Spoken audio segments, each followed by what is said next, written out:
कि हम नरेंद्र मोदी जी को ये भी कहना चाहते हैं, आपने चातुर्मास व्रत का एक भुक्त का व्रत भी पालन किया है, नवरात्रि में उपोषण का भी पालन किया है। अगर एकादशी के दिन भी उपोषण हो जाए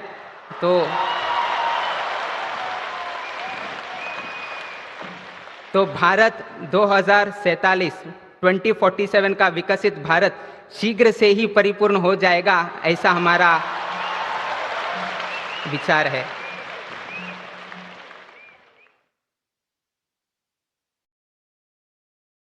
अत्यंत संतोष का विषय यह है कि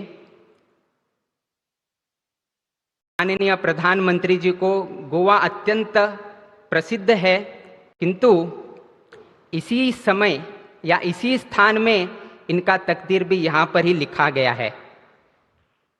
उन्होंने भी अपने वक्तव्य में कहा है, 2002 में जब वे गोवा में मीटिंग में थे, तब गुजरात का बागडोर संभालने के लिए गोवा में ही सब कुछ यहाँ पर अनुमति प्राप्त हुआ था। और 2013 में जब वे गोवा में आए थे तो उसी समय गोवा में ये डिक्लेयर किया गया था कि प्रधानमंत्री का जो प्राइम मिनिस्टर का क्रेडेंशियल है वे हमारे प्रधानमंत्री नरेंद्र मोदी जी होंगे करके 2013 में घोषणा भी इसी गोमांतक भूमि में हुआ था।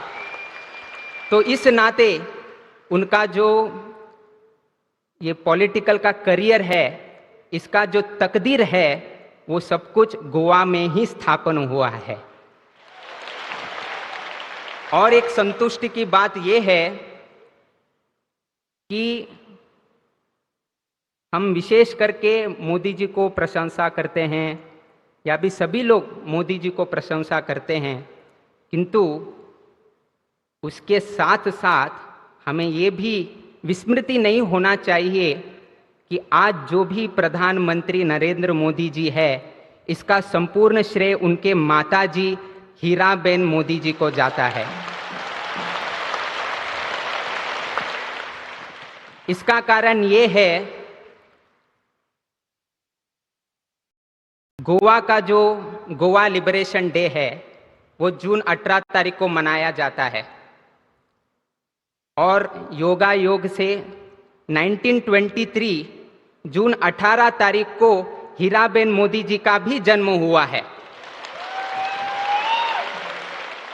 मां का जन्म जून 18 तारीख को हुआ है, और गोवा का जो गोवा लिबरेशन डे जून 18 को मनाया जाता है वो भी जून 18 को मनाया जाता है। और उसी गोमांतक भूमि में हीराबेन मोदी जी के धर्मपुत्र का भी पॉलिटिकल करियर का एक तकदीर भी यहां पर ही लिखा गया है। तो उस नाते से और एक नाता जुड़ गया है कि मां का भी आशीर्वाद इस गोमांतक को भी लग गया है। विशेषकर से हम इस विषय पर जोर देना चाहते हैं, हम तो आध्यात्मिक जीवन से परिचित है, सन्यासी जीवन जगाते हैं, तो आध्यात्मिक विषय से इनका तुलना किया जाए तो महाभारत तो आपने सभी लोगों ने पढ़ाया हुआ है, सुनाया हुआ है। तो वहां पर 3 लोगों का पात्र आता है, दुर्योधन, युधिष्ठिर और भगवान श्री कृष्ण का। तो दुर्योधन का सोच क्या है, ये आपको सब कुछ मालूम है। दुर्बुद्धि का व्यवहार करना, इस तरह का सोच दुर्योधन का है, और हमेशा सिर्फ अपने बारे में सोच करता है, किसी दूसरों के बारे में सोचने की उनका प्रवृत्ति नहीं था, सिर्फ अपने बारे में। दुर्योधन सिर्फ अपने बारे में सोच करता था। युधिष्ठिर अपने परिजनों का सोच करता था, अपने फैमिली के बारे में सोच करता था। मगर श्री कृष्ण परमात्मा जी सभी लोगों को याद करते थे। अभी इस संदर्भ में हम उनका जन्म स्थान भी द्वारकाधीश का उनका जन्म स्थान है। जो द्वारका हम बोलते हैं गुजरात में, उनका जन्म स्थान द्वारकाधीश का है, अर्थात कृष्ण जी का जहाँ पर उनका द्वारका वहाँ पर हुआ है, वहाँ पर ही हमारे प्रधानमंत्री नरेंद्र मोदी जी का जन्म स्थान है। गोवा में भी श्री कृष्ण जी का आगमन हुआ है, और श्री कृष्ण जी का गांव में अथवा श्री कृष्ण जी का धाम में जन्म होने के कारण उनका विचार भी श्री कृष्ण जी से ही बन गया है। जो भी दुर्योधन है, जो भी भारत के विरुद्ध षड्यंत्र रचते हैं, उनको भी वो पाठ पढ़ाते हैं। और जब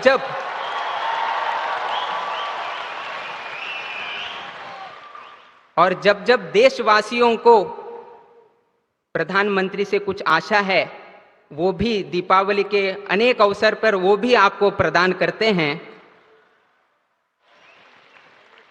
और श्री कृष्ण की जैसे सोच कब आता है? कोविड काल में देखा होगा, जब वो वैक्सीन की जरूरत थी, प्रधानमंत्री जी ने हमारे लोगों को भी वैक्सीन दिलाया और विश्व को भी वो वैक्सीन पहुंचने जैसे उन्होंने प्रयास किया। ये कृष्ण जी का सोच है। सिर्फ हमारा नहीं, सभी विश्व का भी हमें ख्याल रखना चाहिए।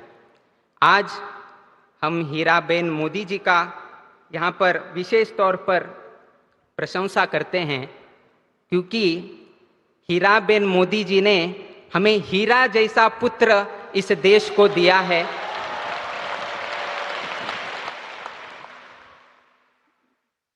जिसके वजह से आज हमारा भारत चमक रहा है और साथ ही साथ हम सभी समाज बांधव भी चमक रहे हैं, क्योंकि हीराबेन मोदी जी ने ऐसे एक हीरे को जन्म दिया है।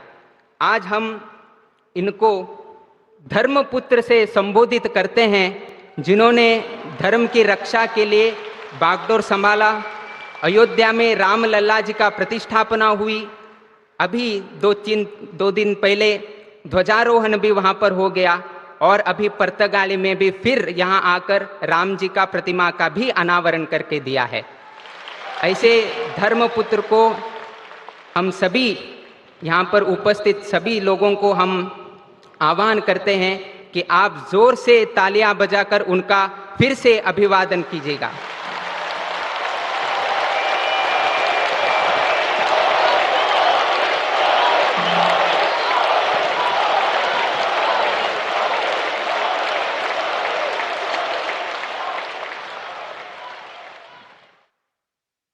अगर राम जी का आशीर्वाद नरेंद्र मोदी जी पर है, इसका कुछ उदाहरण देना चाहे तो सिर्फ एक हम बता देते हैं। एक समय ऐसा था, चाय बेच के जीवन करना था। एक समय ऐसा था, चाय बेच के जीवन चलाना था। किंतु भगवान राम की आशीर्वाद से आज ऐसा एक समय आ गया है कि हम जब भी चाय पीते हैं तब हम मोदी की ही चर्चा करते हैं।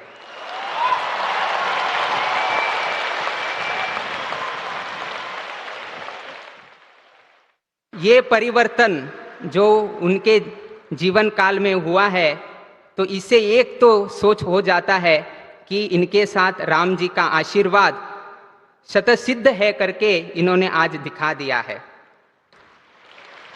इनका एक अत्यंत विनयपूर्वक एक गुण को हम आपके सामने रखना चाहते हैं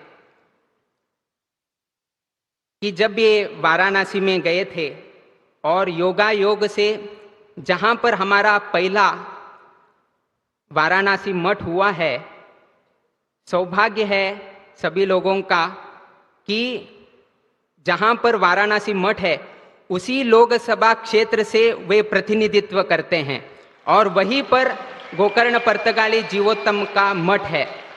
और ये मठ मध्वाचार्य सिद्धांतों का प्रचार करता है, मध्व सिद्धांत को प्रचार करता है, द्वैत सिद्धांत को प्रचार करता है। और हमें संतुष्टि इस बात की है कि हमें एक अवकाश मिला कि गुरु मध्वाचार्य के मूर्ति को उनको प्रस्तुत करके उनका गौरव करने का एक अवकाश भगवान ने हमें दिया है। वाराणसी क्षेत्र में जब विश्वनाथ मंदिर में गए थे तब उन्होंने पुजारी के बारे में भी उन्होंने सोचा है। हम लोग देखते हैं कि ये करते हैं वे करते हैं, किंतु मोदी जी को पुजारी गण का भी उनका उतना ही आदर प्रेम है। उन्होंने हिमाचल प्रदेश का फुल्ला करके है, हेम फाइबर करके है, जो आप पहनकर आप गर्भगृह में प्रवेश करते हैं। तो उन्होंने देखा कि हमारे पुजारी जन को थोड़ा कठिनाई होती है, तो उन्होंने खुद उसे मंगाकर सभी विश्वनाथ मंदिर के पुजारी गण को उन्होंने उस फुल्ला को उन्होंने प्रदान किया है। तो इतना सोच हमारे प्रधानमंत्री रखते हैं। ज़्यादा समय हम नहीं लेंगे, समय का पाबंदी होने के कारण, समय का अवकाश होने के कारण हम आज के यहाँ पर उपस्थित विशेषकर भारत के प्रधानमंत्री और एवं प्रधान सेवक करके हमेशा संबोधित करते हैं। तो ऐसे प्रधानमंत्री माननीय नरेंद्र मोदी जी को हम भगवान से प्रार्थना करते हैं कि आपको लंबी आयु मिले, लंबी आयुष्य मिले, और आपका जो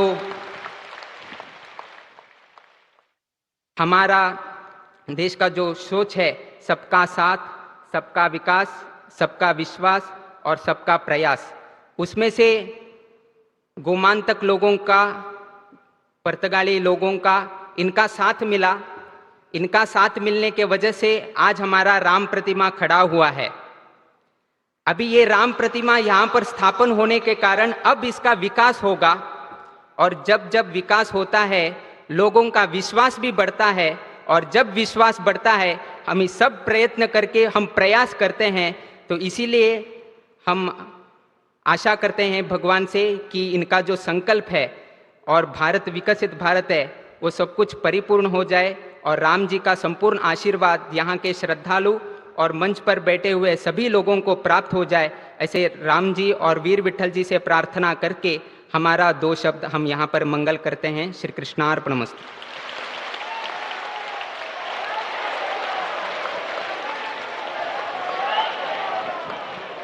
स्वामी जी के पावन चरणों में फिर एक बार प्रणाम। यह पल है कुछ क्षणों को और घटनाओं को संजो कर